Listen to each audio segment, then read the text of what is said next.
तो स्वागत है आपका मेरे टेक चैनल पे। तो फ्रेंड्स, आज हम बात करने वाले हैं टेस्ला फोन के बारे में। तो टेस्ला फोन में क्या क्या फीचर्स होने वाले हैं, क्या ये आईफोन को टक्कर दे सकता है या नहीं, आज हम इस सब चीज़ों के ऊपर बात करने वाले हैं। तो फ्रेंड्स देखिए, अलग अलग यूट्यूबर्स आपको ये जानकारी दे रहे होंगे कि उनको काफ़ी सारे लीक्स मिले हैं, या फिर आपको फ़ोन भी दिखाया जाता होगा कि ये जो टेस्ला फ़ोन है उसका एक मॉडल उनके सामने आ चुका है, जो भाई सरासर गलत है। क्योंकि जो फोन आपको दिखाया जा रहा है वो फोन एडिटिंग सॉफ्टवेयर के जरिए आपके सामने उस फोन को लाके दिखाया जा रहा है, लेकिन असल में ऐसा नहीं है।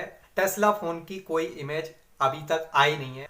टेस्ला फोन्स के सिर्फ और सिर्फ लीक्स सामने आए हैं कि टेस्ला फोन में क्या क्या हो सकता है और क्या चीज उसमें इंक्लूड हो सकता है।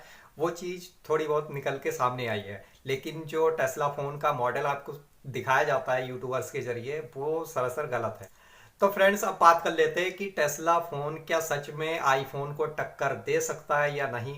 इसके बारे में थोड़ा सा बात कर लेते हैं। तो देखिए फ्रेंड्स, अगर टेस्ला फोन को आईफोन को टक्कर देना होगा तो सबसे पहले उसका जो ऑपरेटिंग सिस्टम होगा, यानी कि उसका जो ओएस होगा, वो ऑपरेटिंग सिस्टम क्या एंड्रॉयड होगा या फिर कोई दूसरा होगा, या फिर उनका कोई अलग से बनाया गया ऑपरेटिंग सिस्टम होगा। ये सारी चीजें भी मैटर करती है।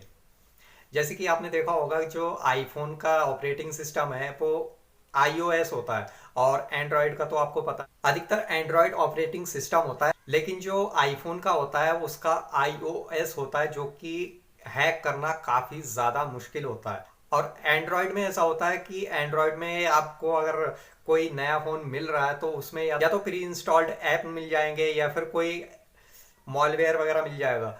अगर आप गूगल से एपीके फाइल्स वगैरह डाउनलोड करके एंड्रॉयड में इंस्टॉल करना चाहते हो तो वो भी बहुत आसानी से हो जाता है। लेकिन आईओएस में यानी कि जो आईफोन होता है उसमें ऐसा कुछ भी नहीं होता है। उसमें बहुत ही लिमिटेड सॉफ्टवेयर्स होते हैं और लिमिटेड परमिशंस भी होते हैं। लेकिन एंड्रॉयड के साथ ऐसा नहीं है। एंड्रॉयड में आपका पूरा का पूरा एक्सेस ले लिया जाता है। तो ये चीज टेस्ला के ऊपर काफी ज्यादा लागू करता है। अगर टेस्ला एंड्रॉयड की तरफ शिफ्ट हो रहा है तो कहीं ना कहीं उसके उसके सिक्योरिटी को काफी ज्यादा खतरा हो सकता है। लेकिन इलोन मस्क ऐसा बंदा नहीं है।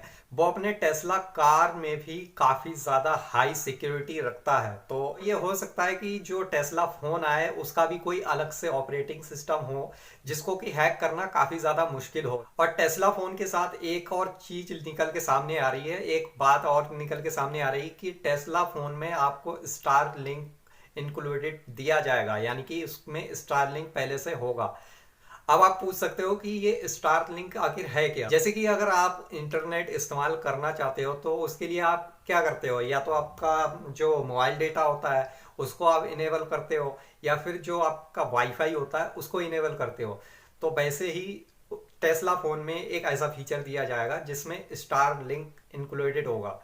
और ये स्टार लिंक डेटा को प्रोवाइड करेगा आपके फोन में। और ये जो स्टार लिंक है ये सीधा सैटेलाइट से ही कनेक्ट होता है, और सैटेलाइट के जरिए आपको जो इंटरनेट है वो प्रोवाइड किया जाएगा। अब आप ये सोच रहे होगी कि इलॉन मस्क को गाड़ियों के साथ साथ फोन का कॉन्सेप्ट कैसे समझ में आया, कैसे उनको आइडिया मिला। तो उनका एक सीधा साधा एग्जांपल आप इनसे समझ सकते हो। ये जो बंदा है, ये अगर फोन के साथ एप्पल कार भी निकाल सकता है तो ये बंदा टेस्ला कार के साथ टेस्ला फोन तो निकाल ही सकता है। और टेस्ला फोन में जो ये स्टार लिंक होगा उसमें जो नेटवर्क पावर होगी वो आपके जंगलों तक भी इंटरनेट को प्रोवाइड करेगी, क्योंकि वो डायरेक्ट सैटेलाइट से जुड़ी हुई है। इसीलिए आपके नॉर्मल मोबाइल डेटा या फिर वाईफाई डेटा के मुकाबले वो काफ़ी ज़्यादा कारगर होगी, क्योंकि वो डायरेक्ट सैटेलाइट से है। और ये चीज़ अभी इंडिया में नहीं है।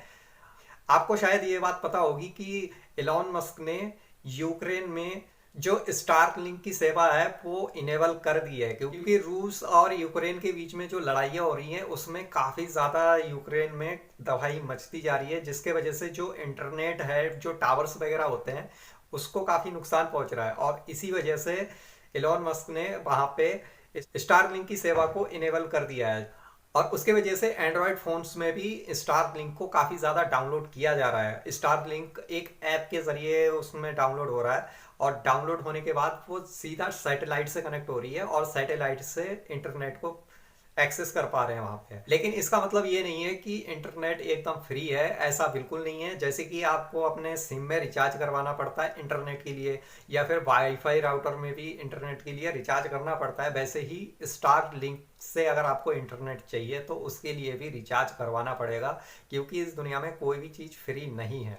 अगर ये चीज इंडिया में भी लॉन्च हो जाती है, टेस्ला फोन अगर इंडिया में लॉन्च हो जाता है, या फिर जो स्टार्क लिंक है वो इंडिया में लॉन्च हो जाता है एंड्रॉयड यूजर्स के लिए या फिर आईफोन यूजर्स के लिए। वैसे आईफोन यूजर्स के लिए शायद ना हो, क्योंकि जो टेस्ला है वो आईफोन को टक्कर देने के लिए ही मार्केट में आई है। और इलॉन मस्क ने साफ साफ कहा है कि उनका जो फोन होगा वो आईफोन को टक्कर देने के लिए ही लॉन्च किया जा रहा है। तो अगर स्टार लिंक इंडिया में लॉन्च होता है, या फिर कई अलग अलग देश हैं वहां पे भी अगर लॉन्च होता है, तो वहां पे भी आपको इंटरनेट एक्सेस करने के लिए पैसे देने पड़ेंगे। और कहीं ना कहीं ये चीज सही भी है, क्योंकि अगर आपको स्टार्टलिंक से इंटरनेट सर्फ करना है वो चीज काफी ज्यादा बेनिफिट होगी, क्योंकि स्टारलिंक का जो स्पीड होगा वो 200 Mbps होगा, यानी कि 200 MB प्रति सेकेंड। तो आप समझ सकते हो कि कितना ज्यादा स्पीड होगा उसमें।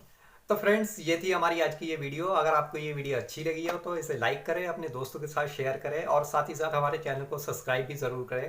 बेल नोटिफिकेशन को भी प्रेस करना ना भूलें, जिससे होगा ये कि मैं जब भी कोई नया वीडियो अपलोड करूंगा तब आपके पास नोटिफिकेशन पहुंच जाएगा। एंड मैं मिलता हूँ आपकी किसी नई वीडियो में किसी नई टॉपिक के साथ। तब तक के लिए थैंक्स फॉर वॉचिंग।